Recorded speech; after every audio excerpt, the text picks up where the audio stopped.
আজ বানাবো pulao. Hi everyone, কেমন আছো সবাই? আশা করি ভালোই আছো। আলহামদুলিল্লাহ, আমিও ভালো আছি। আমি জেসমিন হেসেলে সকলকে স্বাগত। চলো তাহলে শুরু করি। আমি 1 বাটি চাল নিয়েছি, ওজনে এটা 1 কেজি আছে। তার জন্য গ্যাসে হাঁড়ি বসালাম। হাঁড়ি গরম হতে দিয়ে দিলাম পরিমাণ মতো সাদা তেল। তেল গরম হওয়ার পরে দিয়ে দিলাম গোটা গরম মশলা ফোড়ন। ফোড়নটা ভাজা হয়ে গেলে দিয়ে দিলাম পরিমাণ মতো কুচিয়ে রাখা পেঁয়াজটা।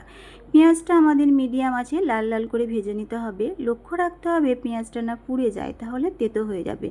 ভাজা হওয়ার পর তেল থেকে তুলে নিলাম। পরিমাণ মতো পানি দিলাম। পোলাওয়ে কিন্তু আন্দাজে পানি দেওয়া যাবে না।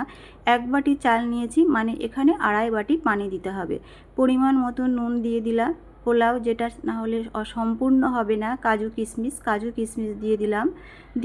1 টেবিল চামচ আদার পেস্ট, রসুন না। খুব ভালোভাবে মিশিয়ে নিয়ে ঢাকা দিয়ে পানি ফুটতে দিলাম।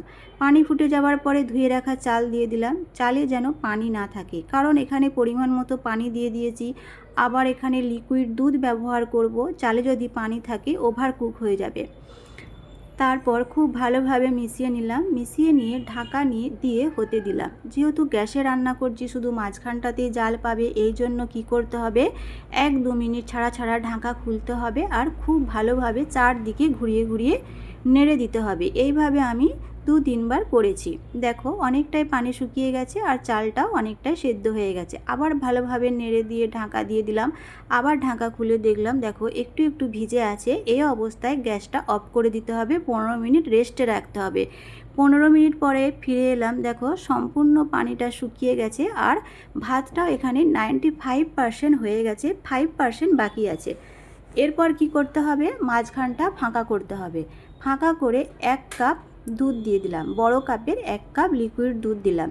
দুধ দিলে কি হবে, পোলাওয়ের স্বাদটাও খুব ভালো আসবে আর যে 5% সেদ্ধ হতে বাকি আছে ওটাও হয়ে যাবে। দিয়ে দিলাম এখানে 3 থেকে 4 টেবিল চামচ গাওয়া ঘি। তারপরে একটু দুধে একটু ফুড কালার মিশিয়ে রেখেছিলাম, ইয়েলো কালারের, ওটা একটু চারিদিকে ছড়িয়ে দিলাম। ওটা চাইলে দিতেও পারো, নাও দিতে পারো, সৌন্দর্যের জন্য দেওয়া। টেস্ট ব্যালেন্স করার জন্য দিয়ে দিলাম 1 টেবিল চামচ চিনি। তারপর আগে থেকে যে পেঁয়াজটা ভেজে রেখেছিলাম ওই পেঁয়াজটা চারদিকে ছড়িয়ে দিলাম। তারপরে ঢাকা দিয়ে লো আঁচে আমাদের দমে দিতে হবে। 10 থেকে 15 মিনিট দমে দিতে হবে। তারপর রেস্টে রাখতে হবে 15 মিনিট।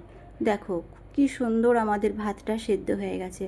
ভালো লাগলে লাইক করো, কমেন্ট করো। আল্লাহ হাফেজ।